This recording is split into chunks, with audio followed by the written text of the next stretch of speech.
సాక్ష్యాన్ని బట్టి దేవునికి మహిమ కలుగును గాక. మరి వైజాగ్ నుంచి భీమవరం రావటానికి, మొత్తానికి ఇక్కడికి రావటానికి దేవుడు మహాకృప చూపించాడు, నడిపించాడు. అందునికి దేవునికి ఎంతైనా కృతజ్ఞతాస్తుతులు చెల్లిస్తామండి. ఆ కుటుంబం కొరకు, ఆ గృహం కొరకు మీరు అనుదిన ప్రార్థనలో జ్ఞాపకం చేసుకోండి. తల్లికి మంచి ఆరోగ్యం దేవుడు అనుగ్రహించినట్లుగా ఇటు సాక్ష్యాన్ని బట్టి దేవునికి మహిమ కలుగును గాక. ఆమేన్. వాక్య జ్ఞానంలోనికి వెళ్దామండి.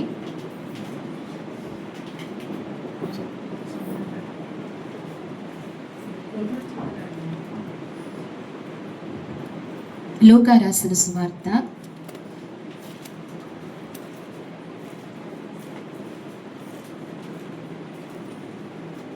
1వ అధ్యాయము 38వ వచనం. అందుకు మరియా, ఇదిగో ప్రభు దాసురాలును, నీ మాట చొప్పున నాకు జరుగును గాక అనెను. అంతటా దూత ఆమె యొద్ద నుండి వెళ్ళెను. ఆ దినముల యందు మరియ లేచి యూదా ప్రదేశములోని కొండ సీమలోనున్న ఒక ఊరికి త్వరగా వెళ్ళి జకరియా ఇంట్లో ప్రవేశించి ఎలిజబెత్తుకు వందనములు చేసెను. ఎలిజబెత్తు మరియ యొక్క వందన వచనములు వినగానే ఆమె గర్భంలో ఉన్న శిశువు గంతులు వేసెను. అంతటా ఎలిజబెత్తు పరిశుద్ధాత్మతో నిండుకున్నదై బిగ్గరగా ఇట్లనెను, స్త్రీలలో నీవు ఆశీర్వదింపబడిన దానవు, నీ గర్భఫలము ఆశీర్వదింపబడును. చాలని చిన్న ప్రార్థన చేసుకుందాం. మహాపరిశుద్ధమైన ప్రేమగల తండ్రి, మహోన్నతుడానికి స్తోత్రాలు ప్రభువా. కృపగలిగిన దేవానికి వందనాలు, స్తోత్రాలు. ఉదయమునైనా ఇదిగో మరి ఇంతవరకు తండ్రి నీ ఆత్మతో మమ్మల్ని జ్ఞాపకం చేసుకున్నందుకు నీకు వందనాలు ప్రభువా. అయ్యా, ఈ ఆరాధన అంతటిలో మీరు తోడుగా ఉన్నందుకు నీకు వందనాలు ప్రభువా. చదవబడిన ఈ లేఖన భాగాన్ని విరిచి మా కొట్టించండి ప్రభువా. నన్ను సంపూర్ణముగా నీ సిలువ చాట మరుగుపరచుకోండి. నేను జ్ఞానహీనురాలు ప్రవ్వా, జ్ఞానము లేని దాన్ని ప్రవ్వా. నీ జ్ఞానంతోనైనా మమ్మల్ని నింపండి, బలపరచండి తండ్రి. నాతో మాతో కూడా మీరు మాట్లాడండి. నీ మాట మాకు కావాలి ప్రవ్వా. నీ మాట వల్లే మేము బ్రతకగలము కాబట్టి నీ మాటను మాకు దయచేయండి. నీ మాటనైనా వెల్లడి తోడనే వెలుగు కలిగినని నీ వాక్యము సెలవిచ్చినట్లుగా ప్రవ్వా. అయ్యా, ఈ సహవాసంలో నీ వాక్యాన్ని నాయన, నీ వాక్కును మాకు దయచేసి మమ్మల్ని బలపరిచి నడిపించమని, చదవబడిన వాక్యాన్ని మాకు విరిచి వడ్డించి మమ్మల్ని అందరినీ ఆశీర్వదించమని స్తుతించి ప్రార్థించి యేసయ్య నామములో అడిగి వేడుకుంటున్నాము తండ్రి. ఆమేన్. దేవుని మాటకు విధేయత. అంశం ఏంటండి? దేవుని మాటకు విధేయత. అయితే దేవుని మాటకు ఎవరైతే విధేయత చూపుతూ వచ్చారో వారి జీవితంలో ఏం జరిగిందో వాక్యం చూద్దాం. చదవబడిన వాక్యంలో, అందుకు మరియా, ఇదిగో ప్రభు దాసురాలి. మరి ఏమంటుందండి? ప్రభు దాసురాలి. మరియా ఎవరు? మనందరికీ తెలుసు. మరియా ఎవరండి? యేసేపు భార్య, యేసయ్య తల్లి కదా. అది ఇంకా అప్పటికి యేసయ్య తల్లి అవ్వలేదు, యేసేపు భార్య కూడా అవిందండి అవ్వలేదు. అయితే ప్రధానమైతే చేయబడింది. అయితే మరియ చూడండి ఎవరు మాట వింటుందంటే దేవుని దూత మాట వింటుంది. ఎవరండి? దేవుని దూత మాట ఉంటుంది. అందుకు మరియ, ఇదిగో ప్రభు దాసురాలు, నీ మాట చొప్పున నాకు జరుగును గాక. ఏమంటుందండి? నీ మాట చొప్పున నాకు దూత వచ్చి చెప్తుంది, నీవు గర్భవతి అవుతావు, లోకరక్షకుడు నీ గర్భంలో ఉంటాడు, ఆయన్ను కనాలి అని చెప్పినప్పుడు మొదటిగా మరీకి ఏమైందండి? భయం వేసింది. భయంతో పాటు చాలా ఆందోళన కలిగింది మరియా. అయితే ఆ మాటను ఫస్ట్ అంగీకరించలేకపోయిందేమో, కానీ దేవుని మాటకి ఏమైంది? ఆమె లోబడింది. అయితే ఆ దినాలలో అందరి కన్యకలందరిలో ఎవరు ఉత్తమగా ఎవరున్నారంటే మరియ ఉందని మనము తెలుసుకోవచ్చు. ఎందుకంటే ప్రభు ఆ గర్భాన్ని కోరుకున్నట్టుగా మన వాక్యం చదివిస్తుంది. అయితే ఈమె నీ మాట చొప్పున నాకు జరుగును గాక అని అంతటా దూత ఆమె యొద్ద నుండి వెళ్ళెను. దూత వెళ్ళిపోయింది. దూత చెప్పినట్లుగా మరి ఏం చేసిందండి? మరి అంగీకరించింది. అలాగనే ఆ దూత మరీను ఎక్కడికి వెళ్ళమంటే అక్కడకు వెళ్ళింది. ఎక్కడికి వెళ్ళిందండి దూత? మరి ఎక్కడికి వెళ్ళింది? యోహాను భార్య అయిన ఎలిజబెత్ దగ్గరికి వెళ్ళింది. జకరియా భార్య అయిన ఎలిజబెత్ దగ్గరికి వెళ్ళింది. యోహానును కందిమాట. ఎవరు? ఎలిజబెత్. అయితే జకరియా ఎలిజబెత్ కూడా నిండు వృద్ధాప్యంలో ఉన్నారు. ఎలా ఉన్నారండి? నిండు వృద్ధాప్యంలో ఉన్నారు. వారు చాలా నిండు వృద్ధాప్యంలో ఉన్నారు. అప్పటి వరకు చాలా బలహీనులుగా ఉన్నారు. అయినా దేవుని వాక్కు వాళ్ళకు కూడా అనుగ్రహింపబడి జకరియతో దేవుడు వాక్కు మాట్లాడి ఆ ఎలిజబెత్ గర్భం ధరించింది. మరియను అక్కడికి వెళ్ళమనగానే మరీ గర్భంలో ఉన్న శిశువు ఏం చేసిందంట? ఆనంద్ ఎలిజబెత్ గర్భంలో ఉన్న శిశువు ఏం చేసిందంటండి? గంతులు వేసి వందన వచనాలు చెప్పింది. ఎందుకని? ఎవరు వచ్చారని? నా ప్రభు తల్లి నా దగ్గరకు వచ్చింది, నా యేసు నా దగ్గరకు వచ్చారని. అయితే ఇలాగా మరియ వెళ్ళమన్న చోటికి, దేవుడు వెళ్ళమన్న చోటికి మరి ఏం చేసిందండి? వెళ్ళింది. మరి ఎవరు మాట వింది? మరియ దేవుని మాట ఉంది. మరియ దేవుని మాట వింది కాబట్టి లోకరక్షకుని కంది. అయితే నా వల్ల కాదు, నాకు వద్దు అంటే దేవుడు ఏమన్నా బలవంతంగా ఇస్తాడా అండి? ఇవ్వడు కదా, ఇంకొకరిని కోరుకుంటాడు. అందుకే దేవుడు ఏది బలవంతం చేయడు. మనకు ఆయన చెప్తాడు, మనకు చూపిస్తాడు, మనకు వస్తాడు. అయితే బలవంతంగా మనల్ని ఏది కూడా చేయడు ఆయన. మరీ కూడా అంతే కదా, ఒకసారిగా భయపడింది, తర్వాత అంగీకరించింది. అయితే దేవుని మాటకి ఏమైంది? విధేయత చూపింది. విధేయత చూపిన వల్ల ఇంతవరకు లోకరక్షకుని ఆమె కంది. ఇంతవరకు కూడా ఆమె ఏమవుతుందండి? కొనియాడబడుతుంది. ఎక్కడ చూసిన ఏమవుతుందండి? కొనియాడబడుతుంది. ఈ 2 నెలలు మరీని ఏం చేస్తారండి? మరింత జ్ఞాపకం చేసుకుంటారు కదా. యేసు ప్రభు వారి కన్నా ముందుగా ఎవరిని జ్ఞాపకం చేసుకుంటారు? మరీని జ్ఞాపకం చేసుకుంటారు. ఎన్నో వర్తమానాలు మరీ ద్వారా లోకానికి వస్తూ ఉంటాయి. అయితే ఇలాంటి మరి ఎందుకు మరీను ఇంకా కొనియాడబడుతున్నది అంటే, మొదటిగా ఏంటంటే మరీలో ఉన్న లక్షణం ఏంటండి? దేవుని మాటను ఏం చేసింది? దేవుని మాటను వింది. దేవుడి మాట వింది, దేవుడి మాటకు అంగీకరించింది. ఆ ప్రకారంగానే ఎక్కడికి వెళ్ళింది? ఎలిజబెత్ దగ్గరకు వెళ్ళింది. అక్కడ కూడా ఎలిజబెత్ కూడా దీవిస్తుంది. ఏమని దీవిస్తుందంటే, ఆ దినములందు మరియ లేచి యూదా ప్రదేశంలో కొండ శ్రేణుల్లో ఉన్న ఒక ఊరికి త్వరగా వెళ్ళి, ఎలా వెళ్ళిందండి? దేవుడి మాటకి ఎలాగే లోబడింది? త్వరగా లోబడింది. ఎలా లోబడింది? త్వరగా లోబడింది. మన జీవితాల్లో కూడా ఏముండాలి? ఏ అనుభవం ఉండాలి? త్వరగా లోబడే అనుభవం ఉండాలి. ప్రభు ఎన్నోసార్లు మనల్ని హెచ్చరిస్తూ ఉంటాడు కదండి. ఏం చెప్తూ ఉంటాడు? ఎన్నోసార్లు హెచ్చరిస్తూ ఉంటాడు. నువ్వు ఈ రీతిగా ఉండాలి. ఎవరొక్కల ద్వారా, ఒక్కొక్కసారి దేవుడు అన్యుల ద్వారా కూడా ఏం చేస్తాడండి? మనతో మాట్లాడుతూ ఉంటాడు, తెలియజేస్తూ ఉంటాడు. కానీ మనం దేవుని మాటకి ఏమవ్వం? త్వరగా లోబడం. కానీ మరియా ఏమైందంటండి?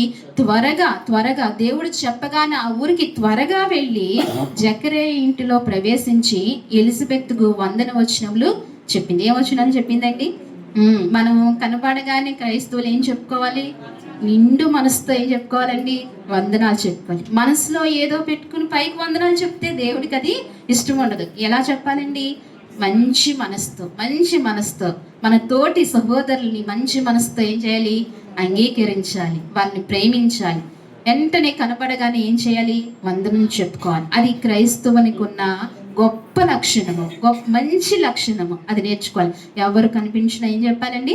వందనాలు చెప్పుకోవాలి. అయితే ఈ రీతిగా ఉండగా ఇక్కడ వందన వచనంలో చెప్పగా, అమ్మా ఎలిజబెత్ మరి యొక్క వందన వచనములు వినగానే, ఒక నిమిషం మరియ వందన వచనం వినగానే ఎవరు స్పందించారండి? కడుపులో ఉన్న యోహాను స్పందించారు. వందన వచనములు పలకగానే స్పందించాలి కదా. ఏం చేయాలి? స్పందించాలి. ఎక్కడ ఉన్నవారు స్పందించారండి? కడుపులో ఉన్న ఆయన స్పందించాడు. ఎలిజబెత్తో పాటు కడుపులో ఉన్న ఆ విషయం ఎవరికి తెలిసింది? ఎలిజబెత్కి తెలిసింది. ఆమె అంటుంది, ఎలిజబెత్ మరి యొక్క వందన వచనం వినగానే ఆమె గర్భంలో ఉన్న శిశువు గంతులు వేసి, అంతటా ఎలిజబెత్ పరిశుద్ధాత్మతో నిండుకున్నదై బిగ్గరగా ఇట్లనెను, స్త్రీలలో నువ్వు ఆశీర్వదింపబడిన దాని. అబ్బా ఏమి నిండుకునండి? ఏమి నిండుకుని? పరిశుద్ధాత్మతో నిండుకుని ఎవరిని ఆశీర్వదించిందండి? మరీని ఆశీర్వదించింది. పరిశుద్ధాత్మతో నిండుకుని మనం కూడా పరిశుద్ధాత్మతో నిండుకుని పరిశుద్ధాత్మని పొందుకుని మనం ఏం చేయాలి? ఆశీర్వదించాలి. ఏం చేయాలండి? మనం ఆశీర్వదించాలి. ఎవరిని ఆశీర్వదించాలి? ఎవరిని ఆశీర్వదించాలి? మన బిడ్డలను ఆశీర్వదించాలి. మన తోటి ఆత్మీయులను ఆశీర్వదించాలి. ఎవరిని ఆశీర్వదించాలండి? మన తోటి ఆత్మీయులను ఏం చేయాలి? ఆశీర్వదించాలి. మీ పక్క ఉన్న వారిని భుజం మీద చేసి మీరు ఆశీర్వదింపబడినగా కానండి. చెప్పండి. ఖచ్చితంగా మన అందరినీ ప్రభు ఆశీర్వదించిన గాక. ఎలిజబెత్ ఎలాగైతే మరియను ఆశీర్వదించిందో, మరియను ఆమె ఆశీర్వదించింది కాబట్టి మీ అందరికి ఇప్పుడు వచ్చినాయి. ఎందుకంటే నిన్ను మనసుతో మిమ్మల్ని ఆశీర్వదించారు. ఇక్కడ ఉన్నవారు చెప్పుకున్నారా? చెప్పుకోండి. ఎందుకంటే దేవుడు ఆశీర్వదిస్తాడు. దేవుడు ఆశీర్వదించడానికి ఆయన ఉన్నాడు. మొదటిగా అసలు మానవుల్ని సృష్టించక ముందు ఏం చేస్తాడండి ఆయన? మనం ఆలోచిస్తే సృష్టిని చేశాడు కదండి. సృష్టిని చేసి ఎవరిని చేశాడు? మానవుల్ని చేశాడు, మనుషుల్ని చేశాడు. ఆ సృష్టి లేకపోతే మొదటి మానవులు చేస్తే ఎలా జీవించగలుగుతాడు? ముందు దేవుడు ఏమి ఇచ్చాడండి? ముందు ఆశీర్వదించాడు. ముందు మానవుడికి కావలసిన ఈవులన్నీ కూడా ఏం చేశాడండి? ఇచ్చేశాడు. మనం అనుకుంటాం మనం పుట్టబోయే పిల్లలకు ఒక ఇల్లు కొనాలి, లేకపోతే ఒక పొలం కొనాలి, వారి పేరును బ్యాంకులో వేయాలి మనం అనుకుంటాం కదా. అది వారికి అక్కడికి రాదు. దేవుని మహాకృప ఉండాలి. దేవుని కృప ఉన్నప్పుడు నువ్వు 1 రూపాయి కూడా వారికి వెనక్కి వేయకపోయినా వారు ఏమవుతారండి? దేవుని భక్తిలో పెంచితే కనుక వారు ఆశీర్వదింపబడతారు. అందుకే దేవుడు మొదటగా ఆశీర్వదించి మానవులను పుట్టించాడు. కాబట్టి ఈ ఎలిజబెత్ కూడా ఎవరిని ఆశీర్వదిస్తూ వచ్చిందండి? మరీని ఆశీర్వదిస్తూ వచ్చింది. అందుకే ఆ ఆశీర్వాదం ఇప్పటి వరకు కూడా వెంటాడుతూనే ఉంది. అలాగే అంటుంది, స్త్రీలలో నువ్వు ఆశీర్వదింపబడిన దానువు, నీ గర్భఫలము ఆశీర్వదింపబడును. ఎవరు ఆశీర్వదింపబడినంట? యేసుక్రీస్తు ప్రభువారు జన్మించారు.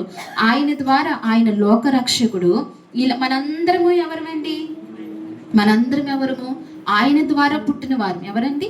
ఆయన ద్వారా పుట్టినవారు. మనందరము కూడా ఎవరం? ఇప్పుడు ఆశీర్వదింపబడిన వారిని. మనం ఎవరిమి ఆశీర్వాదం లేని వారిమి కాదు, ఆశీర్వదింపబడిన వారిని. మనం దీవించబడిన వారిని. మనం ఎక్కడికి వెళ్ళినా ప్రతి ఒక్కరి గృహంలో అడుగు పెట్టగానే వాళ్ళని దీవించాలి, వాళ్ళు మనల్ని దీవించాలి, అలాగే ఆశీర్వదింప. అయితే ఈ దీవెన ఎందుకు వచ్చిందంటే మరియకు దేవుడి మాట విన్నందుకు వచ్చింది. ఎవరి మాట విన్నందుకండి? దేవుని మాట విన్నందుకు వచ్చింది. అదే లూకారాసిన సువార్తలో 6వ అధ్యాయములో, లూకారాసిన సువార్త 6వ అధ్యాయము 46వ వచనం చూడండి. నేను చెప్పి మాట ప్రకారము మీరు చేయక ప్రభువా ప్రభువా అని నన్ను పిలుచుట ఎందుకు? దేవుడు అంటున్నాడు చూడండి. నేను చెప్పిన మాట ప్రకారము మీరు చేయక పైకి ప్రభువా ప్రభువా అంటానికి ఎందుకు? ఏమంటున్నాడు ఆయన? ప్రభువా ప్రభువా అంటే ఎందుకు? ఆయన ఏమంటున్నాడు? ఏం చెప్తున్నాడు? నా మాట వినాలి. ఏం చెప్తున్నాడండి? నా మాట వినాలి. ఎవరి మాట వినాలి? మనుషుల మాట. ఎవరి మాట వినాలి? దేవుని మాట వినాలి. దేవుని మాట వినకుండా పైకి ప్రభువా ప్రభువా అని అనేసి మనం ఎన్ని ప్రార్థనలు చేసినా, ఎన్ని ఉపవాసములు ఉన్నా, ఎన్ని మీటింగులు పెట్టినా ప్రయోజనం ఉంటుందండి? దానికి ప్రయోజనం ఉండదు. ఎవరి మాట వినాలి? ఆయన మాట వినాలి. ఆయన చెప్పింది విన్నప్పుడు ఆయన అదే అంటున్నాడు, నేను చెప్పిన మాట ప్రకారము మీరు చేయక ప్రభువా ప్రభువా అని నన్ను పిలుచుట ఎందుకు? ఆయన అంటున్నాడు, ఎందుకు పిలుస్తున్నారు? శిష్యులు అంటున్నాడు, ఆయన ఎందుకు పిలుస్తున్నారు? ప్రభువా ప్రభువా నన్ను ఎందుకు పిలుస్తున్నారు? అయితే ఆయన అంటున్నాడు, నా యొద్దకు వచ్చి నా మాటలు విని వాటి చొప్పున చేయు ప్రతివాడును ఎవరిని పోలి ఉండునో మీకు తెలియదు. ఆయన ఒక ఉపమానం చెప్తున్నాడు. నా యొద్దకు వచ్చి, ఎవరి యొద్దకు రావాలి? ఆయన యొద్దకు వచ్చి. ఆయన యొద్దకు వచ్చి ఊరికే ఉండకూడదు. ఆయన యొద్దకు వచ్చి ఎలా ఉండకూడదండి? ఆయన యొద్దకు వచ్చి ఊరికే ఉండకూడదు. ఆయన నా యొద్దకు వచ్చి నా మాటలు విని అంటున్నాడు ఆయన, వాటి చొప్పున చేయు ప్రతి వాడును ఎవరిని పోలి ఉండునో మీకు తెలియను. వాడు ఇల్లు కట్టవలను ఉండును, లోతుగా త్రవి బండ మీద పునాది వేసిన వాడిని పోలి ఉండును. వరద వచ్చి ప్రవాహం ఆ ఇంటి మీద వడిగా కొట్టినను అది బాగుగా కట్టబడినది, దాన్ని కదిలింపలేకపో. దేవునికి మహిమ కలుగును గాక. ఆయన మాట వింటేనంటండి ఇలా ఉంటదంట. ఎలా ఉంటది? లోతుగా తవ్వి బండ మీద ఇల్లు కట్టిన వారి గృహం ఎలాగుంటదంటే, వాన వచ్చినా వరద వచ్చినా ఏమవుదంటండి ఇది అది పడిపోదు. వాన వచ్చినా వరద వచ్చినా పడిపోదు. ఆయన మాట చొప్పున చేసిన వాడు, ఆయన మాట అందుకే మరి ఆయన మాట వింది కాబట్టి ఎన్ని తరాలైనా ఏమవుతుందండి, ఎన్ని తరాలైనా కొనియాడబడుతుంది. ఎన్ని తరాలైనా ఎవరైనా ఆమెను ఏం చేస్తున్నారు, జ్ఞాపకం చేసుకుంటున్నారు. ఎందుకని ప్రభువు మాట వింది. ఎవరండి? మరియ. అలాగే ప్రభువు మాట విన్న వాళ్ళు బండ మీద ఇల్లు కట్టుకున్న వాని పోలి ఉండదని చెప్పి ఆయన మాట వినని వారు ఎలా ఉంటారంట? అయితే నా మాటలు విని చెయ్యని వాడు పునాది వేయక నేల మీద ఇల్లు కట్టి వాని పోలి ఉండెను. ప్రవాహము దాని మీద వడిగా కొట్టగానే అది కూలిపడిను. ఆ ఇంటి పాటు గొప్పదని చెప్పిన. అయితే దేవుడు అంటున్నాడు, నా మాటలు వింటారు, అట్ల ప్రకారం చేయని వారు ఎలాగంటే, దాని సాదృశ్యం ఎలాగంటే, ఇసుక మీద ఇల్లు కట్టి, అది ఎలా అవుతుందండి? ఇసుక మీద ఇల్లు కడితే ఏమవుతుందండి? కొంచెం వరద వస్తే పడిపోతుంది, కొంచెం గాలి వస్తే పడిపోతుంది. అంటే ఎవరి మనసు ఎలా ఉంటుందంటే, ఆయన మాట విన్నవారు ఎలా ఉంటారంటే బండ మీద ఇల్లు కట్టిన వారుగా ఉంటారు. శ్రమ వచ్చినా, శోధన వచ్చినా, దుఃఖం వచ్చినా ఏమవరు వాళ్ళు? దేవుని యొద్ద నుండి తొలగిపోకుండా ఉంటారు. అదే ప్రభు మాట వినినట్టు విని ఇసుక మీద కట్టుకున్న వారు ఎలా ఉంటారంట? కొద్ది శ్రమ వస్తే ఏమవుతుందంటండి, కొద్దిగా శ్రమ వస్తే ఏమవుతారు? పక్కకు వెళ్ళిపోతారు. ప్రభువుని ఏం చేస్తారు? ప్రభువుని నిందిస్తాం కదా, ప్రభువుని నిందిస్తాం. ఇసుక మీద కట్టబడిన హృదయం ఇలా ఉంటుంది.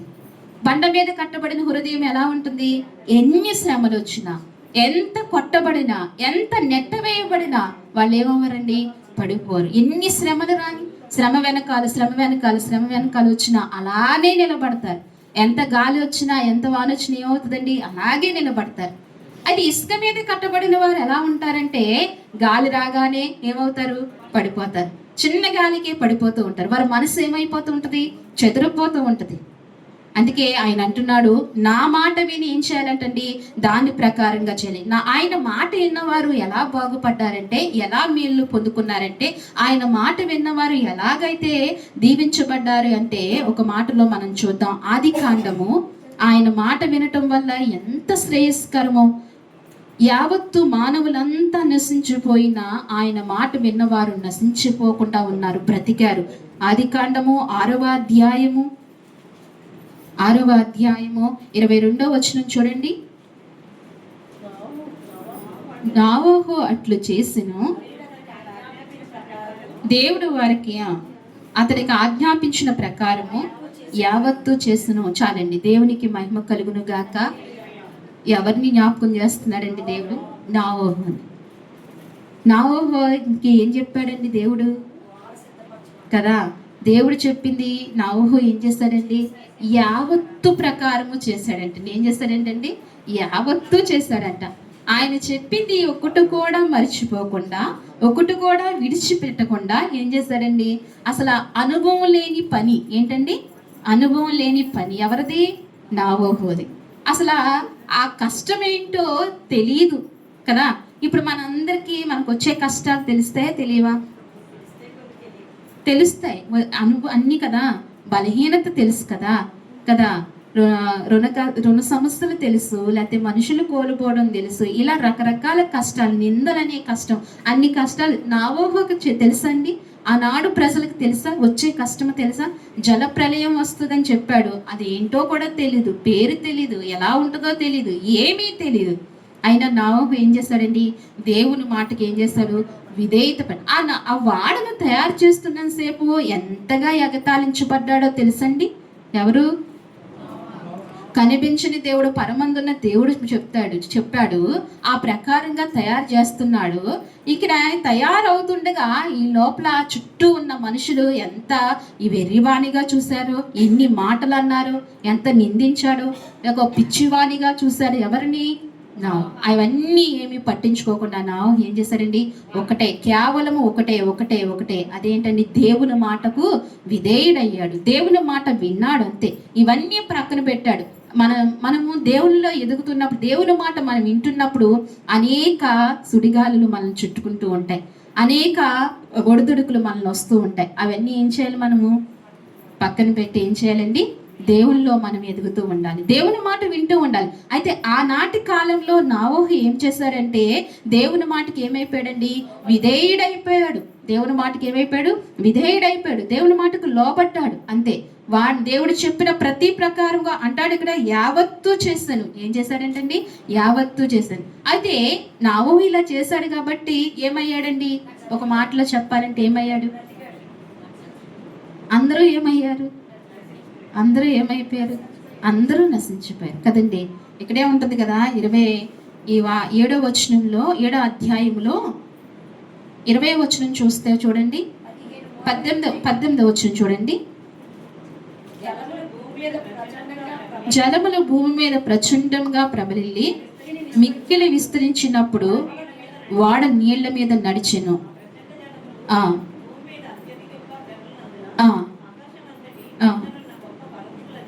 మునిగిపోయిన. చాలండి. ఏమవుతుందంట, ఆకాశం కిందన్న పర్వతాలన్నీ కూడా ఏమైపోయినాయంట, పర్వతాలు మునిగిపోయినాయంట. పర్వతాలు మునిగిపోతే మనుషులు ఇంకా ఉంటారా, అన్నీ మునిగిపోయినాయి, అందరూ మునిగిపోయారు. కానీ ఎవరు బ్రతికారు, ఇంత గొప్ప శ్రమ లోకం మీదకు వచ్చిందే, ఎవ్వరూ ఆ శ్రమకు తప్పించుకోలేకపోయారే, ఆ శ్రమను నుంచి ఎవ్వరూ పర్వతాలు కూడా దాటించుకోలేకపోయేవే, కానీ ఎవరు దాటించుకున్నారు, ఎవరు తప్పించుకున్నారండి, ఎందుకని దేవుడు మాట విన్నందుకు. దేవుడు మాట వింటే ఎంత ప్రయోజనమో తెలుసా, దేవుని మాట వింటే ఎంత సౌఖ్యమో తెలుసా, దేవుని మాట వింటే ఎంత క్షేమమో తెలుసా. దాని రుజువు మనకి ఎవరు కనపడుతున్నారండి, నోవహు కనిపిస్తున్నాడు. లోకం మీదకి శ్రమ వచ్చింది, లోకమంతా, ప్రపంచమంతా కొట్టివేయబడింది, పర్వతాలే మునిగిపోయింది, కానీ నోవహు బ్రతికాడంటే ఎంత కృపండి, ఎంత కృప. దేవుని మాట విన్నాడు. ఈనాటికి నోవహుని జ్ఞాపకం చేసుకుని అలా నడవాలని దేవుని వాక్యం మనకు నేర్పిస్తుంది. దేవుడు నోవహు ఎలా నడిచాడు, దేవునితో ఎలా నడిచాడండి, దేవుని మాట వింటూ విధేయుడయ్యాడు. మనం దేవుని మాటకు విధేయులం ఎప్పుడవుతామో అప్పుడు ఏమవుతామండి, అప్పుడు ఆశీర్వదించబడతాం. దేవుని మాట విన్న ప్రతి వారు ఆశీర్వదింపబడతారు. వెంటనే దేవుని మందిరానికి వచ్చేసిన వెంటనే మనకు దీవెనలు వచ్చేవండి కదా, మనకి దీవెనలు వచ్చేవి. ఎలా వస్తాయి, దేవుడు క్రమక్రమంగా ఏం చేస్తాడంటే మనల్ని ఆశీర్వదించడం మొదలు పెడతాడు. ఆయన ఆశీర్వదించడం మొదలు పెట్టాడంటే ఆపటం ఎవరి తరము కాదు. దేవునికి మహిమ కలుగునుగాక. ఈ దీవెనలు పొందుకోవాలని అనుకుంటున్నామా, ప్రతి ఒక్కరూ పొందుకోవాలి దీవెన. ఎందుకంటే నోవహు ఆపగలిగిన వారు ఎవరు, జలప్రలయం ఆపలేదు, ఎవరూ ఆపలేదు. ఎందుకని, దేవుడు ఎవరిని దీవించాడు, నోవహుని దీవించాడు. ఆనాటి కాలంలో నోవహుని దీవించాడు, కేవలము దేవుని మాట విన్నందుకే దీవిస్తూ వచ్చాడు. అందుకని ఈ రీతిగా మనము చూస్తే ఇంకా అనేక మంది మన జీవితాల్లో కనపడతారు. ఒకసారి అదే ఆదికాండంలో 22వ అధ్యాయం చూడండి, 22వ అధ్యాయము 2వ వచనం చూడండి. అప్పుడు ఆయన, నీకు ఒక్కడై ఉన్న నీ కుమారుణ్ణి, అనగా నీవు ప్రేమించు ఇస్సాకును తీసుకుని మోరియా దేశమునకు వెళ్ళి అక్కడ నేను నీతో చెప్పబోవు పర్వతములో ఒకదాని మీద దహన బలిగా అతన్ని అర్పించమని చెప్పిన. చాలు. ఈ మాట అందరికీ తెలిసిన విషయం. ఏ విషయం కదా, ఎవరండి వీళ్ళు ఎవరు, అబ్రహాము, ఇస్సాకు కదా దేవుడు. అయితే అబ్రహాముకి దేవుడు లేక ఏం చేశాడు, కుమారుని ఇచ్చాడు. ఇచ్చిన ఆయన మళ్ళా ఏమంటున్నాడు, ఆయన ఇమ్మని అడుగుతున్నారు. ఎవరిని అడగలేదు కానీ అబ్రహామునే అడిగాడు దేవుడు కదండి, అబ్రహామునే అడిగాడు. కానీ అబ్రహాముని అడిగాడు కానీ ఆయన తీసుకోలేదు. అబ్రహాముని అడిగాడు అంటే అబ్రహాము విశ్వాసము దేవునికి తెలుసు, ఆయన అడిగాడు. అయితే ఇక్కడ అంటున్నాడు, నా మాట చొప్పున నువ్వు పర్వతము మీదకు వెళ్ళి. ఎవరి మాట చొప్పున, నా మాట చొప్పున నువ్వు. ఎంత కష్టమైన మాట తెలుసది. మన ఊరికే చదువుకున్నాం కానీ ఈ విషయం చాలా కష్టమైనది. ఎవరి మనసుకి, ఎవరి మనసుకి? అబ్రహాం మనసుకి చాలా కష్టమైన మాట ఇది. మనం ప్రతిసారి చదువుకుంటాం, జ్ఞాపకం చేసుకుంటాం, కానీ చాలా భారభరితమైన మాట, చాలా కష్టమైన మాట. అసలు ఇంకా తల్లకిందులైపోయే మాట ఎవరికండి? అబ్రహాముకి. ఎందుకంటే ప్రాణంతో ముడివేయబడిన ప్రేమతో ఉన్న బిడ్డను ఇచ్చాడు దేవుడు, అలా పెంచాడు. ఆ బిడ్డను తీసుకెళ్ళమంటున్నాడు. పైగా దేవుడు చెప్పాడు అబ్రహాముకి, ఏమని చెప్పాడు? బలి ఇవ్వాలని చెప్పాడు. ఏమని చెప్పాడండి? ఊరికే తీసుకెళ్ళిపో, అక్కడికి వెళ్ళాక చెప్తాను అల్లా. ఏమని చెప్పాడు? మొదటగానే చెప్పాడు, నీవు నీ కుమారుని నాకు బలి ఇవ్వాలి. అది ఎంత కష్టం చూడండి, ఎంత భారం. జ్వరం వచ్చిందంటేనే మన బిడ్డలకు మనం ఎంతలా నలిగిపోతాము. మరి ఇస్సాకును తీసుకెళ్ళి బలి ఇవ్వాలంటే అసలు ఆ తెల్లారి ఆ నైట్ అంతా అబ్రహాము హృదయం ఎలాగైపోయిందండి, ఎలా నలిగిపోయింది? ఒకసారి ఆలోచిద్దాం. అబ్రహాము హృదయంలోనికి ఒకసారి ప్రవేశిద్దాం మనం. ఎలా నలిగిపోయిందండి అబ్రహాము హృదయము? అయ్యో బాబా, నైట్ అంతా ఎలా నలిగిపోయింది. అయినా ఏం చేస్తున్నాడు ఇప్పుడు? ఎవరి మాట వింటున్నాడండి? ఇంత ప్రాణప్రియుడైన కుమారుడు, ఇష్టమైన కుమారుడిని బలి ఇవ్వాలని ఇంత కష్టం అబ్రహాముకు వచ్చినా ఏమనుకుంటున్నాడు? దేవుడి మాట, కనబడని దేవుని మాట పక్కన పెట్టచ్చు కదా. కనబడించే కొడుకును ప్రేమించవచ్చు కదా. కొడుకు నష్టపోతాడు. అసలే లేక అయ్యో ఇప్పుడు శారమ్మ ఏమైపోతుందో, నాకున్న పేరు ఏమైపోతుందో, నేనేమైపోతాను ఈ వయసులో అని అనుకున్నాడా? ఏం చేస్తున్నాడండి? ఒకటే దేవుని మాటకు విధేయుడయ్యాడు. దేవుని మాటకు లోబడ్డాడు. దేవుడు అబ్రహాముకు చెప్పినట్లుగానే ఎంతమందిని అయితే తీసుకెళ్ళమన్నాడో, ఏవైతే తీసుకెళ్ళమన్నాడో, ఎలాగైతే వెళ్ళమన్నాడో అలాగనే వెళ్ళాడు అబ్రహాం. ఆ పర్వతం మీదకి ఎంతమందిని తీసుకెళ్ళమంటే అంతమంది పనివారిని తీసుకువెళ్ళాడు. ఏవేవి తీసుకెళ్ళమంటే అవే తీసుకువెళ్ళాడు. అక్కడ కూడా దేవుడి మాట ఎలా విన్నాడో చూడండి. ఒకవేళ నేను అక్కడికి వెళ్ళి ఆ పర్వతం ఎక్కి మోకరించి, దేవా నన్ను కనికరించి ఒక కన్నీటితో ప్రార్థన చేసిన తర్వాత నేను తీసుకెళ్ళిన బలి ఇక్కడ ఇవ్వాలి కాబట్టి ఒక పశువుని తీసుకెళ్దాం అనుకుని తీసుకెళ్ళాడా అండి? కూడా ఇస్సాకుతో పాటు ఏదన్నా గొర్రెని తీసుకెళ్ళాడా? మేకని తీసుకెళ్ళాడా? ఏమీ తీసుకెళ్ళదు. ఇస్సాకునే తీసుకెళ్ళాడు. బలి ఇవ్వటానికే తీసుకెళ్ళిపోయాడు. అబ్బాయి ఎంత విధేయతైన కుటుంబమో చూడండి అది. ఇస్సాకుతో పాటు తన కొడుకే అబ్రహాముతో పాటు ఇస్సాకు కూడా ఎంత విధేయుడో చూడండి.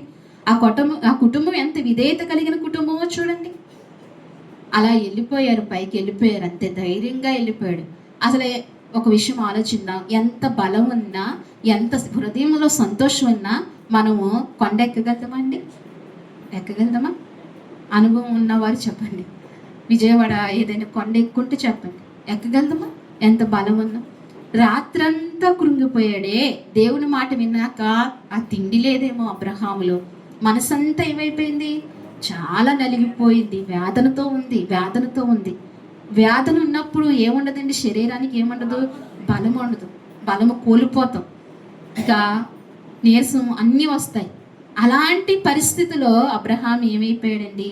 ధైర్యంగా కొండెక్కాడు. దేవుని మాట కొరకే. అందుకే విశ్వాసులకి ఏమైపోయాడండి అబ్రహాము? తండ్రి అయిపోయాడు.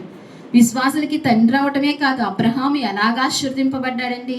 అబ్బా, ఆ ఆశీర్వాదం ఇంకనూ అలా నడుస్తుంది, ఇంకనూ భూమి మీద అలా నడుస్తుంది. అంటే దేవుడి మాట వింటే ఎంత ఆశీర్వదింపబడతాము.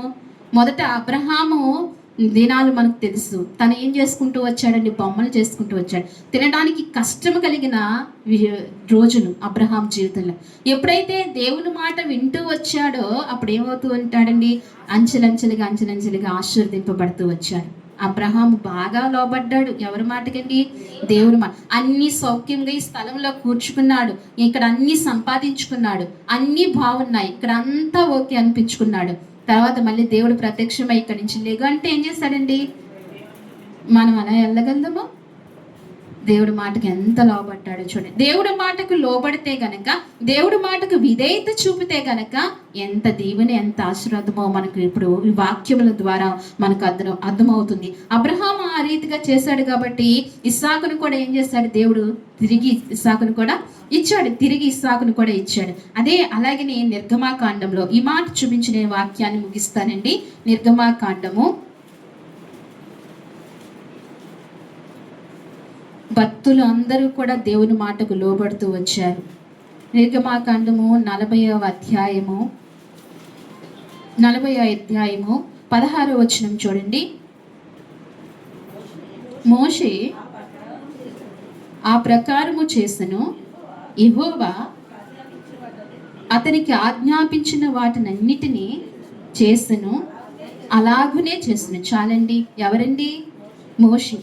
మోషే ఎవరి మాట వింటూ వచ్చాడు? ఫస్ట్ ఏమన్నాడు మోషే? దేవుని మాట వినను అన్నాడు. ఏమన్నాడండి? ఒక్కొక్కసారి దేవుని మాట వినను అంటాం కదా. వినను అన్నవారు మరింతగా లోబడతారు. ఏమంటారండి? మరింతగా లోబడతారు. ముందు మొండుగా, చాలా మొండుగా ఉంటారు. దేవుని మాట వినను అంటారు. దేవునికి ఎదురు చెప్తారు. కొంతమంది భక్తులు ఎదురు చెప్తూ వచ్చారు. కానీ వారు ఎంత విధేయత చూపించారో, ఎంత విధేయతగా లోబడ్డారో, వారు ఎంత దేవుడు పనిచేశారు. మోషే కూడా ఫస్ట్ ఏమన్నాడంటే, బాబోయ్ నా వల్ల కాదు అన్నాడు. నా వల్ల కాదు అన్నాడు. అంతే. నేను రాను అన్నాడు. ఎవరు నన్ను పిలవద్దు అన్నాడు. అంతే. మోషే లేదు లేదు, నువ్వే కావాలి అంటే మోషే పిండంగా రూపొందక, భూమి జగత్తు పునాది వేయబడక మునిపే దేవుని దృష్టిలో ఉన్నాడు. ఎవరండి? మోషే కాదు, నీవు నేను కూడా ఎవరి దృష్టిలో ఉన్నామండి? దేవుని దృష్టిలో.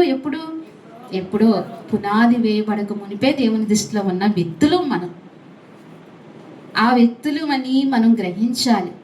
దేవుడు మనల్ని దృష్టిలో పెట్టుకుని ఉన్నాడు. దేవుని దృష్టిలో ఉన్నవారమని మనం ఆ రీతిగా నడవాలి. అయితే మోషేకు పలు విధాలుగా మాట్లాడినప్పుడు కానీ లోబడటం ప్రారంభించిన తర్వాత నుంచి మోషే వెనక్కి తిరిగాడండి? అస్సలు తిరగలేదు. ఇంకా ప్రతి మాట ఎవరి మాట వింటూ వచ్చాడండి? దేవుని మాట వింటూనే వచ్చాడు. మోషేకి ఏది చెప్తే అది చేస్తూనే వచ్చాడు. దేవుడు ఏది చెప్తే అది చేస్తూనే వచ్చాడు. మోషే నువ్వు పరో దగ్గరికి వెళ్ళి అలా మాట్లాడంటే కష్టమైన ఏం చేశాడండి? పరో చంపేస్తాడని తెలిసిన ఏం చేశాడు? అలాగనే మాట్లాడుతూ వచ్చాడు. ఆ సైన్యంలో మధ్య నుంచి మీరు వెళ్ళాలి అంటే దేవుడు చెప్తే ఏం చేశాడండి? అలాగనే వెళ్ళాడు. ఎవరైనా సముద్రం మధ్య నుంచి నడుస్తారండి? భయం మీద నీళ్ళు ఏమవుతాయని ఆలోచన వస్తే ఈ ప్రజలందరూ నన్ను ఏం చేస్తారని ప్రజలందరికీ భయపడుతూ, కానీ దేవుని మాటకు లోబడుతూ ఏం చేస్తాడండి? మోషే నడుస్తూ వచ్చాడు. అందుకే ఇక్కడ అంటున్నాడు, మోషే ఆ ప్రకారము చేస్తును. ఏ ప్రకారము? దేవుడు చెప్పిన ప్రకారం. ఏంటంటే ఈ మాట ఎందుకు చెప్తున్నాడంటే, ప్రత్యక్ష గుడారం ఎలాగా నిర్మించాలో, ప్రత్యక్ష గుడారాన్ని ఎలా కలుగజేయాలో ఎవరికి చెప్పాడండి? మోషేకు చెప్తూ వచ్చాడు. ఎవరండి? దేవుడు. ఇది ఎక్కడ? ప్రత్యక్ష గుడారం ఎక్కడ నమూనా అంట? పరలోకంలో నమూనా. ఎక్కడ నమూనా అండి? పరలోకంలో నమూనా ఎవరికి చూపిస్తూ వచ్చాడండి? మోషేకు చూపిస్తూ వచ్చాడు. నువ్వు ఈ ప్రకారంగా చెయ్యాలి. వెలుపటి ఆవరణం, పరిశుద్ధ స్థలం, అతి పరిశుద్ధ స్థలం కట్టాలి, అందులో ఈ వస్తువులు పెట్టాలి అని మోషేకు వరుసగా చెప్పాడండి దేవుడు. ఇలానే చేయాలని దేవుడు ఎలాగైతే చేయమన్నాడో ఆ ప్రత్యక్ష గుడారాన్ని మోషే అలాగనే కలుగు చేసుకుంటూ, ఏ వస్తువు ఎక్కడ పెట్టమన్నాడో, ఏ వస్తువు ఎక్కడ ఉంచమన్నాడో అక్కడ ఉంచుతూ వచ్చాడు. కాబట్టి దేవుని మాట వింటూ వచ్చాడు. కాబట్టి వీళ్ళకి ప్రయోజనం ఏం కలిగిందంటే, ఇదే అధ్యాయంలో 18వ వచనం చూడండి. ఒక్క నిమిషం. 32వ వచనం కానీ చూడండి అమ్మా.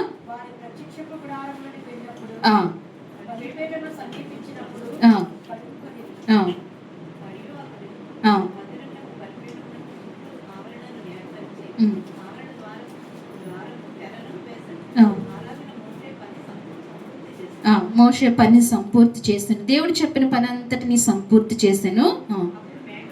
అప్పుడు మేఘము ప్రత్యక్ష గుడారమును కమ్మగా యెహోవా తేజస్సు మందిరము మీద నిండించాలండి. దేవునికి మహిమ కలుగును గాక. ఎప్పుడండి? ఎప్పుడు మేఘము ప్రత్యక్ష గుడారము కమ్మింది? దేవుడు చెప్పిన మాట ప్రకారంగా మోషే అంతటా చేసిన తర్వాత, సంపూర్తి చేసిన తర్వాత, పనంతా పూర్తి అయిన తర్వాత ఎప్పుడు వచ్చిందండి? మేఘము దిగొచ్చింది. ఏం దిగొచ్చింది? మేఘము దిగొచ్చింది. మేఘము ప్రత్యక్ష గుడారమును ఏమైందంట? కమ్ముకొని ఉంది. అప్పుడు మేఘము ప్రత్యక్ష గుడారము కమ్మగా యెహోవా తేజస్సు మందిరము నిండెను. మందిరం మీద ఏమైందంట? ఏంటి యెహోవా తేజస్సు ఏమి నిండుకుందంట? మందిరము నిండు, ఆ ప్రత్యక్ష గుడారము నిండుకుని ఉంది. ఎప్పుడండి? దేవుడు మాట విన్న తర్వాత, దేవుడి మాట మోషే విన్ని ఆ ప్రకారంగా చేసిన తర్వాత దేవుని తేజస్సు ఏమైంది? నిండుకు. ఇప్పుడు మనం కూడా దేవుని కృప కలగాలన్నా, దేవుని తేజస్సుతో మనం నింపబడాలన్నా మనం ఏమవ్వాలి? ఆయన మాట వినాలి. ఆయన మాట వింటేనే మన జీవితం కూడా ఏమవుతుందండి? మన జీవితం కూడా చక్కగా దేవుడు కృప చూపిస్తూ ఉంటాడు. ప్రతి మాట ఆయన మాట వినాలి. ఆయన మాట వినేవారముగా మనం జీవించాలి. ఈ మోషే విన్నాడు కాబట్టి ఆ పనిని సంపూర్తి చేశాడు కాబట్టి ఆ మేఘము ఏమైంది? ప్రత్యక్ష గుడారము కమ్ముకుని యెహోవా తేజస్సు మందిరమును నిండుకుని, ఆ మేఘము మందిరము మీద నిండుట చేత మరియు యెహోవా తేజస్సుతో నిండిన గనుక మోషే ప్రత్యక్ష గుడారంలోనికి వెళ్ళలేకుండెను. ఎవరు వెళ్ళలేకపోయాడంటే? మోషే. ఎందుకని? ఎప్పుడైతే మనం దేవుని తేజస్సుతో నిండుకుని ఉంటామో లోకం ఎక్కడికి రాదు? లోకం అన్నది. మోషే వెళ్ళగలిగాడా? ఎందుకని? దేవుడు తేజస్సుతో నిండు. ఎప్పుడైతే దేవుని తేజస్సుతో, దేవుని మహిమతో మనం కూడా నిండుకుని ఉంటామో ఏమి రాదండి మన దగ్గరకు? లోకము రాదు. అందుకని ఏమి నిండుకుని ఉండాలి అంటే అది దేవుని మహిమ, దేవుని తేజస్సు నింపబడి ఉండాలంటే మొదటగా మనం ఏం చేయాలి? ఆయన మాట, ఆ దేవుని మాటకి ఏమవ్వాలి? విధేయత చూపించాలి. దేవుని మాటకి విధేయత. నేను దేవుని మాట వినను, నేను ఇలాగే నడుస్తాను అంటే దేవునికి నష్టమా? చెప్పండి. దేవునికి నష్టమా? ఎవరికి నష్టం? మనకి, మన జీవితానికి నష్టం. ఈ లోక జీవితానికి నష్టం. ఈ లోక జీవితానికే కాదు నష్టం, రాబోయే జీవితానికి కూడా చాలా నష్టం. ఈ లోక జీవితంలో పోనీ ఇలాగ ఏదో గడుచుకుని చనిపోతాం, వెళ్ళిపోతాం. తర్వాత దేనికండి? యుగయుగాలు ఉండవలసిన ఆత్మకు నష్టం. అందుకే మన శరీరంతో ఎలా నడవాలండి? మన శరీరంతో దేవుని మాట ప్రకారంగా నడిస్తే గనక మన ఆత్మ ఎక్కడుంటుంది? నిత్యత్వంలో యుగయుగాలు ఉంటుంది. 60-70 సంవత్సరాలలాగా మన ఆత్మ అక్కడ ఉండేది కాదు. ఎన్నాళ్ళంటండి? యుగయుగాలు ఉండాలంట. అందుకే ఇక్కడ మనం ఏం చేయాలండి? దేవుడి మాటకి ఏం చేయాలంట? విధేయత చూపించినప్పుడు, దేవుడి మాట విన్నప్పుడు దేవుడు మనల్ని సంపూర్తిగా ఆశీర్దిస్తాడు. దేవుడు కృప చూపిస్తాడు. ఎవరెవరు విధేయత చూపించారు? వాక్యం జ్ఞాపకం ఉందా? ఎవరెవరు విధేయత మొదటిగా మరి ఏం చేసిందండి? దేవుని మాటకు విధేయత చూపించింది, దేవుని మాటకు లోబడింది, దేవుని మాట అంగీకరించింది. అందుకే ఆమె ఈనాడు కూడా ఏమవుతుందండి? కొనియాడబడుతుంది, తన ఆశీర్దింపబడిన బిడ్డగా ఉంది. అలాగనే ఎవరు విధేయత చూపించారండి? నావోహో కదా. నావోహో దేవుని మాటకి ఏమయ్యాడు? విధేయత చూపించాడు. సర్వ ప్రపంచం అంతా నాశనం అయిపోయిన, పర్వతాలు మునిగిపోయిన నావోహో ఏమయ్యాడు? బ్రతికాడు. ఎందుకని? కారణం ఏంటి?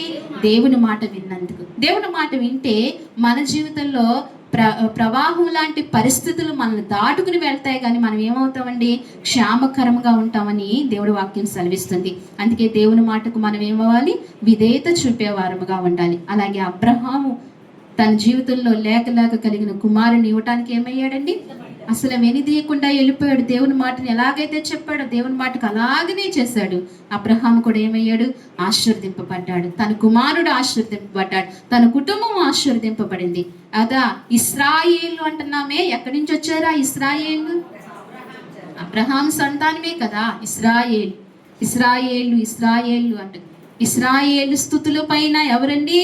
ఆసీనుడైన దేవుడు. అబ్బా, ఎంత గొప్ప ఆశీర్వాదం చూడండి. మామూలు ఆశీర్వాదం అబ్రహాముది. ఈనాటికి అలాగా స్తుతింపబడుతున్న గొప్ప దేవుడు, ఇశ్రాయేలు స్థుతుల మధ్యన ఆసీనుడైన దేవుడు. అందుకే మనం ఆరాధిస్తున్నప్పుడు, మనం స్తుతిస్తున్నప్పుడు ఎవరున్నారండి మన మధ్యన? ఆ ఇశ్రాయేలు స్థుతులమైన ఆసీనుడైన యెహోవా మన మధ్యన ఉన్నాడు. ఆయన ఉన్నాడని ఎప్పుడు మనం ఏం చేయాలండి? అదే భావంతో మనం ఆయన ఏం చేయాలి? స్తుతించాలి, ఆరాధించాలి. అలాంటి ఆరాధికుడు మన మధ్యన ఉన్నాడు. అందుకే మనం ఆయన మాటకి ఏమవ్వాలి? విధేయత. మోషే కూడా ఏం చూపించాడండి? చాలా విధేయత చూపించాడు. మోషే జీవితంలో ఎంతో విధేయత ఉందో దేవుని మాటకి ఒక్కసారి లోబడటం మొదలు పెట్టాడు. ఇంకా మరలా తను చనిపోయే వరకు ఏం చేయలేదండి? మరలా వెనుదిరగకుండా దేవుని మాటకులు. మనం ఏం చేస్తామంటే కొన్నిసార్లు దేవుని మాట వింటాం, కొన్నిసార్లు దేవుని మాటను ఏం చేస్తామండి? విడిచిపెట్టి పక్కన పెడతాం. అందుకే మనము ఇలాగనే ఉంటున్నాం. అందరం కూడా దేవుని మాటను ఏం చేస్తామండి? పక్కన పెట్టడం వల్లే మనకు ఇంత ఇది. ఒకసారి ప్రారంభించిన తర్వాత మరలా ఏం చేయకూడదు, దేవుడికి వెనుదీయకుండా మనం ప్రారంభించి కొనసాగించాలి. మోషే అలా కొనసాగించాడు కాబట్టి ప్రత్యక్ష గుడారం దేవుడు చెప్పినట్లు యాజకుడిగా చేశాడు కాబట్టి దేవుని మహిమతో నిండుకుంది, దేవుని తేజస్సు దిగి వచ్చింది. అలాగే దేవుని మాట మనం కూడా వింటే కనుక మనం ఆరాధించేటప్పుడు ఎవరు దిగి వస్తారు? దేవుడు ఖచ్చితంగా దిగి వస్తాడు. రమ్మని పిలవాలి, పరిశుద్ధాత్మ దేవా మా మీదకి రాయ్యా, మా మధ్యకు రాయ్యా. ఆరాధనలు ఎప్పుడైనా అలా ఆరాధించారా? అలా ఆరాధించాలి. మా మధ్యకు రాయ్యా, ఒక్కసారి తాకు ప్రభా, నా అవిధేయతను క్షమించి నేను లోకములో 6 దినములు జీవించానయ్యా, ఎక్కడో దిక్కును పడిపోతానయ్యా, ఖచ్చితంగా నన్ను క్షమించు ప్రభా. నీవు కాకపోతే నన్ను ఎవరు క్షమిస్తారయ్యా, నువ్వు క్షమించి ఒకసారి నన్ను తాకు ప్రభు అంటే ఆయన నిన్ను తాకటానికి సిద్ధంగా ఉన్నాడు, నీ మీదకి రావటానికి ఆయన సిద్ధంగా ఉన్నాడు. ఎందుకంటే నువ్వు అడగక ముందే ఆయన ఏం చేశాడు? నీ కొరకు ఏం చేశాడు? ప్రాణం ఇచ్చాడు. నీవు అడగక ముందే నీ కొరకు ప్రాణం ఇచ్చిన ఆయన నువ్వు అడిగితే తాకడా ఆయన నిన్ను. అందుకని మనం ఏం చేయాలి? ఆయన ఆత్మ దిగి రావాలన్నా, ఆయన శక్తి దిగి రావాలన్నా మనం ఆయన మాటకు లోబడి ఆయన అడిగినప్పుడు ఖచ్చితంగా మనల్ని ఏం చేస్తాడండి? ఈ రీతిగా దీవించి మనల్ని ఆశీర్వదిస్తాడు. ఈ వాక్య ప్రకారంగా మన అందరినీ దేవుడు దీవించి ఆశీర్వదించును గాక. ప్రార్థన చేసుకుందామండి, మోకరిద్దాం. అందరం కూడా మోకరిద్దాం. పరిశుద్ధమైన దేవ నీకు స్తోత్రాలు ప్రభువా. ప్రతి ఒక్కరూ మోకరిద్దాం. దేవ ఇంతవరకు మీరు మాతో మాట్లాడుతూ వచ్చారు ప్రభువా. దేవుని మాటకు విధేయత అయిన వారి జీవితంలోనైనా ప్రభువా కలిగిన మేలులు మాకు చూపిస్తూ వచ్చారు ప్రభువా. నువ్వెంత గొప్ప దేవుడు ఓ ప్రభా. నీ మాటే శక్తి కలిగినది ప్రభా. నీ మాటే చాలా ఆనిముత్యము ప్రభా. నాయన నువ్వు మాట్లాడినప్పుడు అన్నీ కలిగినవి ప్రభా. ఎంత శక్తో నీ మాటలో ప్రభా. అటువంటి మాటకు లోబడని వారంగా మేము ఉంటే గనక ఈ మధ్యాహ్నకాల సమయంలో నన్ను మమ్మల్ని క్షమించండి ప్రభా. అందరం అడుగుదామా ప్రవ్వా, నీ మాటకు విధేయత చూపేవాడిగా నన్ను సిద్ధపరచునైనా. ఒకసారి ఈ మాట అడిగితే గనక నిన్ను ఆ రీతిగా ప్రభు సిద్ధపరుస్తాడు. ఈ దీవెనలు కావాలంటే, ఈ భక్తుల దీవెనలు నువ్వు కూడా పొందుకోవాలంటే, నువ్వు కూడా కొనియాడబడాలంటే, నువ్వు కూడా ఆశీర్వదింపబడాలంటే, నువ్వు కూడా క్షేమకరముగా పొందుకోవాలంటే ఒకసారి అడుగుదామా? ప్రవ్వా నన్ను క్షమించు ప్రవ్వా. ఇంతవరకు నీ మాట విననివాడుగా ఉన్నాను ప్రభా. నీ మాట విని విధేయత చూపి తండ్రి నాయన, ఆ విధేయతలోనే ఎంత ఆశీర్వాదం వచ్చిన ఉందో ప్రభా. ఇంతవరకు మాట్లాడుతూ వచ్చు, మరీను చూపిస్తూ వచ్చావు ప్రభా. నీ మాట విన్న మరీను నాయన మా మధ్యకు నడిపించి చూపిస్తూ వచ్చావు ప్రభా. నా ఊహను చూపిస్తూ వచ్చావు ప్రభా. నీ మాట విన్నాడు ప్రభా. అన్నీ మునిగిపోయినాయి నైనా, మొత్తం నాశనం అయిపోయింది. భూమి మీద ఉన్న సర్వము నాశనమే. కానీ నావోహు తన కుటుంబము బ్రతికబడిందంటే కేవలము నీ మాట నావోహు విన్నాడు కాబట్టే బ్రతికాడు ప్రభా. నీ మాట వింటే అట్లాంటి పరిస్థితుల్లో కూడా మేము బ్రతుకుతామయ్యా. నీ మాట వినే కృప మాకు దయచేయి ప్రభా. అలాగనే అబ్రహాము నీ మాట విన్నాడు అయ్యా. ఇదిగో మరి తన కుమారుని వీయటానికి ఎంత మాత్రమో సందేహపడకుండా వెనుదీయకుండా తండ్రి నీకు నేను ఇచ్చేయటానికి సిద్ధపడ్డాడు ప్రభా. అలాగే మా జీవితంలో నీ మాట వినటానికి అటువంటి కృప మాకు దయచేయి ప్రభా. అటువంటి అభిషేకం మాకు ఇవ్వు ప్రభా. తండ్రి మోషే అభిషేకం అయ్యా, అబ్రహాం అభిషేకం, నావోహు అభిషేకం, మరి అభిషేకం మాకు దయచే ప్రభా. నీ మాట వినే కృప మాకు ఇవ్వు ప్రభా. మాకు ఆ విధేయతలోనైనా మమ్మల్ని ఆశీర్వదిస్తానని నీ వాక్యం సెలవిస్తుంది ప్రభా. మమ్మల్ని బలపరచు తండ్రి, మమ్మల్ని బలపరచు. ఇంతవరకు మాట్లాడినందుకు నీ వందనాలు ప్రభా అని ప్రతి ఒక్కరము చెప్తామా హృదయపూర్వకంగా. పరిశుద్ధాత్మ దేవుడు ఇంకనూ మన మధ్యనున్నారు. ఆయన ఇంకనూ సంచారం చేస్తున్నారు. విధేయతతో మనం అడుగుతాము, ప్రార్థన చేసుకుందాం. మన మధ్యన తల్లి చిన్న ప్రార్థన చేసి నడిపిస్తారు. మనందరం లేచి నిలబడి కానుకలు సమర్పించుకుందామండి. జంక్షన్ రైల్వే స్టేషన్ భీమవరం వద్ద జాన్ మోజెస్ గారు మీటింగ్ అండి. 30వ తారీఖు నవంబర్ 30వ తారీఖున ఆదివారం సాయంత్రం 6 గంటలకు పాస్టర్ రాజు గారు వస్తున్నారు. మరి ఆయన రాజా పాస్టర్ గారు ఈ కూడికి రమ్మని అందరినీ ప్రేమతో ఆహ్వానించారు. బ్రదర్ పాంప్లెట్ ఇచ్చారు. మరి అందరం కూడా తప్పనిసరిగా ఈ మీటింగ్కి వెళ్దామండి. జంక్షన్ రోడ్లో ఉన్న కల్వరి చర్చ్ దగ్గరికి ఆదివారం సాయంత్రం వచ్చే ఆదివారం అండి. తప్పనిసరిగా వెళ్తాము, ఈ కొడుకులో పాల్పొందుతాము. అలాగని మరి అదే ఆన్లైన్ మనకు కాబట్టి ఇక్కడ చూసుకుని అక్కడికి వెళ్దాం. మన మందిరంలో చూసుకుని అక్కడికి వెళ్దాం. ఒక గంట ఇక్కడ చేసుకుని అక్కడికి వెళ్దాం. ఖచ్చితంగా అందరూ రండి. ఇక్కడ నుంచి అక్కడికి వెళ్దాం. తప్పనిసరిగా రావాలి అందరూ. అలాగే ప్రేమపూర్వకంగా మరి వారి శుభ్లాకి ఇచ్చారు మన సంఘానికి. ఈ శుభ్లాకి అన్న వచ్చి ఆహ్వానిస్తారు. వెళ్ళి పాపని తప్పనిసరిగా రావాలి. అలాగే సోమవారం సాయంకాలం 7 గంటలకు బాలయ్య గారి ఇంటికాడ ప్రార్థన అండి. ఈ మాటలు జ్ఞాపకం చేసుకొని గుర్తు.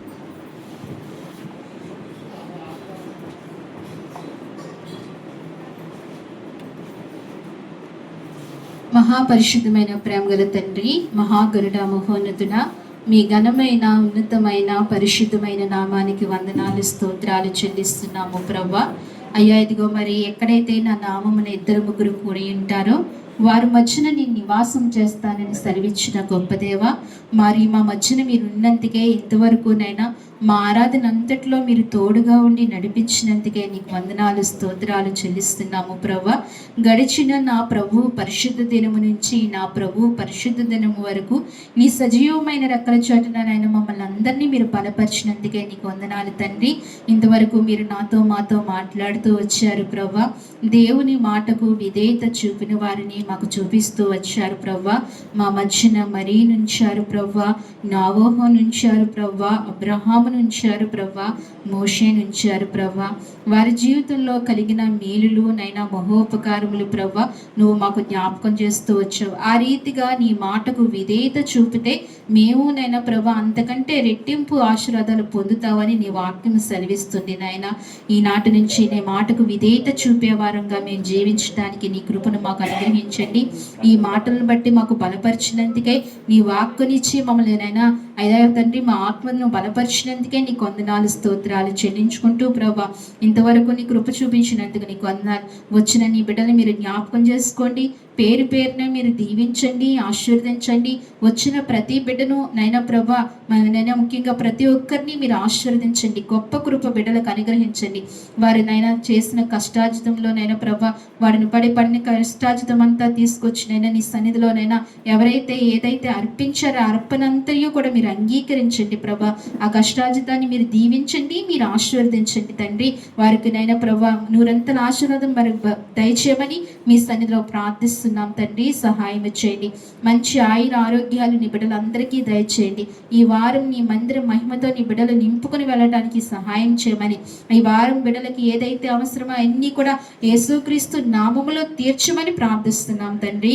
అయ్యా కృప దయచేయండి తండ్రి. అలాగనే తండ్రి ఇదిగో మరి అనౌన్స్ చేయబడిన మీటింగులు మీరు జ్ఞాపకం చేసుకోండి ప్రభా. 30 తారీఖుని మందిరంలో జరుగుతున్న అన్నిటి మీరు కృతజ్ఞత కొడుకుని మీరు జ్ఞాపకం చేసుకోండి ప్రభా. అయ్యా ఇదిగో మరి మేమందరము వచ్చినైనా నేను ఈ నెలంతా కాపాడినందుకు ప్రభా నీకు కృతజ్ఞతలు తెలియచేసి నిన్ను స్తుతించే వారంగా నమ్మకస్తులంగా మేము ఉండటానికి అయ్యా నీ కృప దయచండి. ప్రతి ఒక్క బిడ్డను ప్రేరేపించి నడిపించండి ప్రభా. అదే ఆ రోజు తండ్రి నేను ఇక్కడ ముగించుకుని ప్రభా మేము ప్రభా ఇదిగో మరి కల్వరి చర్చికి ఇదిగో జాన్ జేసయ్య గారి చర్చికి వెళ్ళటానికి కూడా సహాయం చేయండి ప్రభా. ఆ మీటింగ్ను కూడా మీరు జ్ఞాపకం చేసుకోండి ప్రభా. ఆ మీటింగ్ కూడా జయకరంగా జరగటానికి సహాయం చేయండి. వస్తున్న నీ దాసుని బలపరచండి ప్రభా. అక్కడ వస్తున్న విశ్వాసులందరినీ మీరు జ్ఞాపకం అనేక మందిని మీరు నడిపించండి ప్రభా. ఈ మీటింగ్ ఏర్పాటు చేసిన కుటుంబాన్ని దీవించండి, నీ దాసుని దీవించండి ప్రభా. మమ్మల్ని ఆహ్వానించిన నీ దాసుని కూడా దీవించమని నీ సన్నిధిలో ప్రార్థిస్తున్నాము తండ్రి. కృప దయచేయండి. అలాగనే ప్రభా 3వ తారీఖున జరగబోతున్న అయ్యా ఫంక్షన్ మీరు జ్ఞాపకం చేసుకోండి. అన్న ప్రభు కిరణ్ గారి ఇంట్లో జరగబోతున్న ఫంక్షన్ మీరు జ్ఞాపకం చేసుకుని అయ్యా మేలుకరంగా మీరు జరిగించండి ప్రభా. కావలసిన ఈవులన్నీ దయచేయండి. ఆ ఫంక్షన్ చుట్టూ నీ కంచి వేయండి, నీ కాపుదలు ఉంచండి ప్రభా. అయ్యా అందరూ వచ్చి నేను బిడ్డను ప్రభా మొదటగా మీరు దీవించండి. అందరూ దీవించడానికి నీ కృప దయచేయమని మీ సన్నిధిలో ప్రార్థిస్తున్నాను అయ్యా. అలాగే నేను ప్రభా ఇదిగో మరి డిసెంబర్ 1వ తారీఖున ప్రభా అయ్యా బాలయ్య గారి ఇంటికాడ జరుగుతున్న కొడుకును కూడా మీరు జ్ఞాపకం చేసుకోండి ప్రభా. ఆ కొడుకును కూడా జయకరముగా మీరు జరిగించండి ప్రభా. నాయనా అనేకమైన బిడ్డలు నడిపించండి. ఆ సువార్త ద్వారా కొంతమంది రక్షింపబడటానికి సహాయం చేయండి. ఎందరో అన్ని జనులు వస్తారు ప్రభా. ఆ మాటలు విని తండ్రి నిన్ను విశ్వసించే కృప అక్కడ మీరు దయచేయమని, ఆ కొడుకు నీ నామ మహిమార్థంగా జరిగించి ఆ కుటుంబానికి రావాల్సిన దీవెన నడిపించమని ప్రార్థిస్తున్నాను. మా అందరినీ కొడుకులన్నిటికీ సిద్ధపరచండి ప్రభా. నడిపించండి దేవానికి స్తోత్రాలు ప్రభా. అలాగే ఈ రోజు వచ్చిన నీ బిడ్డల బిడ్డలందరినీ దీవించి ఆశీర్వదించి మంచి కృపతో వారిని నింపి నడిపించమని, అలాగే దూర ప్రాంతం నుంచి వచ్చిన బిడ్డలు మీరు జ్ఞాపకం చేసుకోండి. గుడి నుంచి వచ్చిన నీ బిడ్డలు జ్ఞాపకం చేసుకొని దీవించండి, ఆశీర్వదించండి స్వామి. నీకు వందనాలు. అలాగే నీ తండ్రి ఇదిగో ప్రభువానైనా మరి టౌన్ టెస్ట్ దగ్గర నుంచి వచ్చిన నీ బిడ్డలు జ్ఞాపకం చేసుకోండి. తాడేరు నుంచి వచ్చిన నీ బిడ్డలు జ్ఞాపకం చేసుకోండి. రాయలము నుంచి వచ్చిన నీ బిడ్డలు జ్ఞాపకం చేసుకోండి. బస్ స్టాండింగ్ దగ్గర నుంచి వచ్చిన నీ బిడ్డలు జ్ఞాపకం చేసుకోండి. ఈ ప్రాంతం చుట్టూ ఉన్న వచ్చిన బిడ్డలను కూడా మీరు జ్ఞాపకం చేసుకోమని, ఈ ప్రాంతాన్ని దీవించి ఆశీర్వదించి నీ కృప దయచేయమని, ఈ పరిచర్యను మరుముఖ్యంగా దీవించమని, విస్తరింపచేయమని, నూతన ఆత్మలు నడిపించమని, ఈ పరిచర్యకు కావలసిన కృపంతే ఈవులన్నీ కూడా మీరు అనుగ్రహించమని, మరలా మేము నీ సన్నిధిలో కలుసుకునే పరంతరము అయ్యా ఇదిగో మరి నీ సన్నిధి సహవాసం మాకుంచి నడిపించమని స్తుతించి ప్రార్థించి మా ప్రియరక్షకుడైన యేసుక్రీస్తు వారి నామములో అడిగి వేడుకుంటున్నాము తండ్రి. మన తండ్రి అయిన దేవుని ప్రేమయు, కుమారుడైన యేసుక్రీస్తు కృపయు, పరిశుద్ధాత్మ అన్యోన్య సహవాసము మనకు, మన కుటుంబాలకు, సార్వత్రిక సంగమునకు అన్నిటికీ ఇప్పుడు ఎల్లప్పుడూ సదాకాలము దేవుడు తోడైండి నడిపించును గాక. ఆమేన్. యేసు రక్తమే జయం. ప్రవేశ రక్తము సంపూర్ణమైన విజయం కలుగును గాక. ఆమేన్, ఆమేన్, ఆమేన్.